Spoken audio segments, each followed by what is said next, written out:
Even under the withering shadow, light will not yield. အားလုံးပဲမင်္ဂလာပါကျွန်တော်တော့ Mr. OB ပဲဖြစ်ပါတယ်ဒီနေ့ကျွန်တော် M7 skin လေးဝယ်တဲ့အကြောင်းပြန်လည်မျှဝေခြင်းဖြစ်ပါတယ်ကျွန်တော်396လုံးနဲ့ဝယ်696လုံးနဲ့ဝယ် price skin ကြီးရမှာတော့အတူတူပါပဲတိုင်းတို့အကျန်ပေးချင်တာကတော့အဲ့ဒီရိုးရိုး396လုံးနဲ့ဝယ်ဖို့အကျန်ပေးချင်ပါတယ်ကျွန်တော်ကတော့ train အဖက်လေးလိုချင်လို့696လုံးနဲ့ဝယ်လိုက်တာပါစကင်ကတော့တော်တော်လာတယ် intro နဲ့တယ် Light will not yield. တော်တော်မိုက်တယ်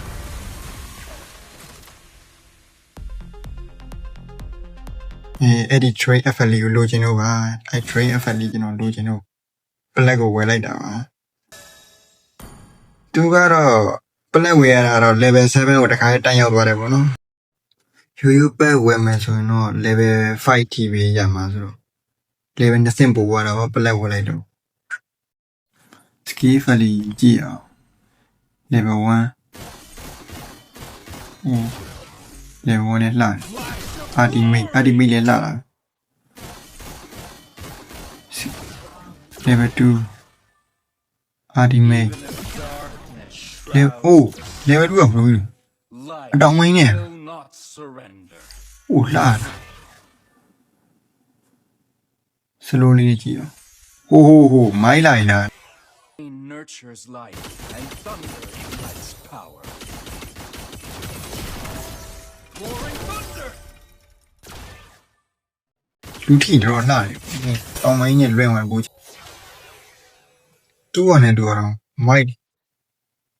ဒီတိုင်းတော့ရင်တော့မလောက်ဘူးဟီးရိုလူထိသွားရင် spare လူထိသွားတော့တော်တော်လှတယ် level 2အတောင်ဝင်းဖြတ်နိုင်ရအသက်ဟောသွားတော့တိတ်မလာဘူးလူထိလိုက်တော့ပောက်ပွဲသွားလိုက်ရတော်တော်လှဒိုင်းမို့4ရတဲ့စကင်ကတော့တော့လှတယ်တော်တော်တန်နေပြော Imbued ဟုတ်ကဲ့ပါခုမှဗီဒီယိုလေးတွေစလုပ်တာမလို့အမားတွေပိုင်းလည်းသိခံပေးကြပါလိုအပ်တာလေးရှိနေကျွန်တော် comment မှာပြောခဲ့လို့ရပါတယ်ကျေးဇူးတင်ပါတယ်အကုန်လုံး